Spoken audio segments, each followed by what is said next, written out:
Have you ever wondered what lies directly beneath the ground you stand on? We often look up at the sky, but some of humanity's greatest secrets are buried deep below. Ancient stories speak of hidden tunnels, places designed to survive destruction, spaces of worship, and fortresses that concealed the deepest secrets of powerful civilizations. Take the Turkish city of Derinkuyu, where up to 20,000 people once lived underground, or the ancient tales from America, where people took shelter below the surface to survive catastrophic events. And then there's the restricted mountains of Russia, hiding what may be the world's largest underground complex. These three locations, though worlds apart, point to one truth: humans have always hidden their secrets beneath the earth. The first concrete evidence of such a hidden world emerged in the 1960s in Turkey. In the town of Cappadocia, a man was repairing his home when he tore down a wall, only to find not a foundation, but a tunnel. This passage led further, branching into deeper paths, eventually revealing an entire underground city that had been forgotten for centuries. Today, we know this place as Derinkuyu.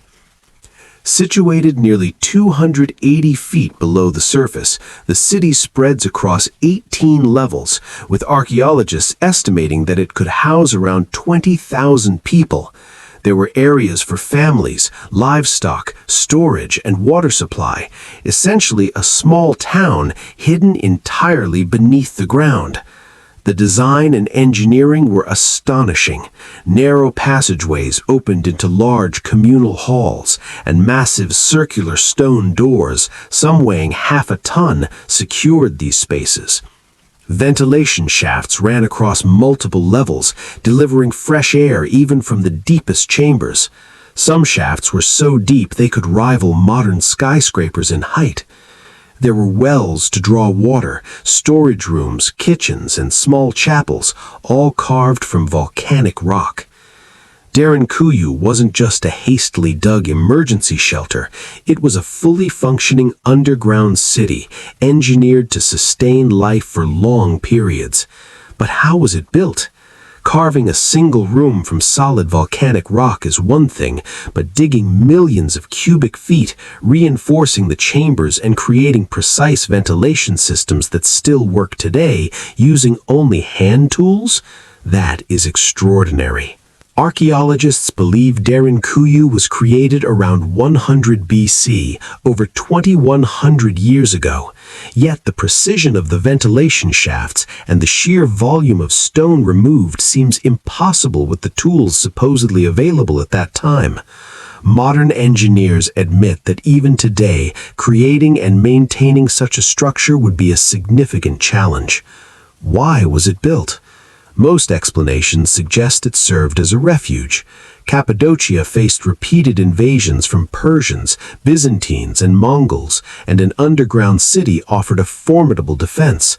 But if it were meant only as a temporary hideout, why include places of worship and even wine storage?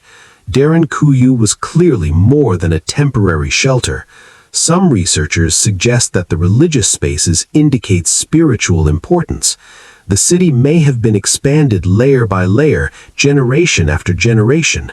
For centuries, Derinkuyu remained unknown, not because it had collapsed, but because its entrances were deliberately sealed. People living above had no idea that a full city existed beneath their homes.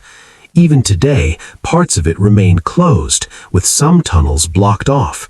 Locals claim that the tunnels stretch for miles, connecting Derinkuyu to other underground cities in Cappadocia, like highways below the surface. If true, what has been discovered so far is only a small part of this vast subterranean network. Derinkuyu may be the most famous, but it is far from alone. Beneath Mexico, ancient pyramids hide similarly mysterious tunnels. In Teotihuacan, a city that once housed over 100,000 people, archaeologists discovered underground passages deliberately sealed for nearly 2,000 years. In 2003, heavy rains exposed a sinkhole near the Temple of the Feathered Serpent, revealing an entrance. Archaeologist Sergio Gomez descended and found a blocked passage opening into a tunnel directly under the pyramid. It extended about 330 feet, ending under sealed rooms at the temple's center. Inside, offerings included jade, shells, and countless precious artifacts. Most puzzling, some chambers contained liquid mercury, sparkling like water in light. Why would ancient pre-Columbian civilizations transport and store toxic mercury underground? Some suggest it symbolized underworld rivers or lakes, a mirror reflecting life and death. Others believe it was part of a cosmic landscape, a sacred miniature model of the universe where rituals of transformation took place. The engineering of these tunnels deepens the mystery, walls coated with crushed pyrite and hematite to reflect light, possibly to simulate a starry sky. Reflective mineral patterns suggest constellations, celestial maps, or perhaps even something more mystical. This wasn't a mere hidden refuge like Derinkuyu. It was a carefully constructed underground world where priests and rulers descended into darkness to relive cosmic creation myths and communicate with their gods. The passages were intentionally sealed, likely to prevent anyone from re-entering for millennia. Creating them required immense labor, carving through volcanic rock, decorating walls with minerals, and transporting mercury from distant locations. These were deliberate, meticulous undertakings. The pyramids of Teotihuacan were not just monuments reaching for the sky, they were gateways diving into the earth. Above, avenues stretched for miles. Below, secret tunnels, rivers, stars, and cosmic landscapes existed, unseen by ordinary people. The duality, open above, hidden below, reflects a culture where secrecy was as important as power. In Peru's Andes, the ceremonial center of Chavín de Huántar shows a similar obsession with underground design. Between 1200 and 500 BC, Chavín featured an underground network unlike anywhere else in the region. These tunnels weren't meant for mass inhabitation or royal concealment.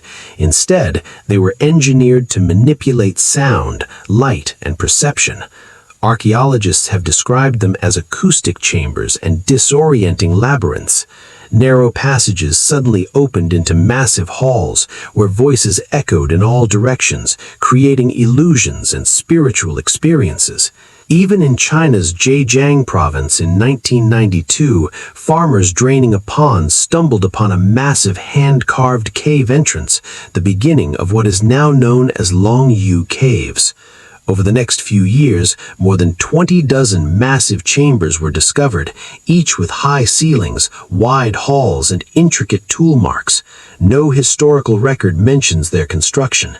The scale is staggering. Some chambers were 100 feet tall, large enough to house aircraft hangars. Even with modern tools, carving such a complex would be a monumental task. Archaeologists estimate that at least 1 million cubic meters of rock were removed to create these caves. They likely date back at least 2,000 years, yet no records, no writings, no explanations survive. How could an entire underground project of this magnitude vanish from history? Some suggest it's due to secrecy, but if so, why decorate walls with precise chisel marks? Why leave the chambers completely empty? It appears an ancient civilization carved an enormous underground complex, then deliberately erased all traces of their existence. From Derinkuyu to Teotihuacan, Chavín, and the Longyou Caves, a clear pattern emerges. Humanity has repeatedly built hidden worlds beneath the surface, vast cities, ceremonial centers, and labyrinths designed for survival, ritual, and cosmic exploration. These underground marvels challenge our understanding of ancient engineering, purpose, and perception. What secrets remain buried today, waiting to be discovered? How many hidden cities, tunnels, and chambers still lie beneath our feet? One thing is certain, the earth below holds mysteries that continue to astound, baffle, and inspire.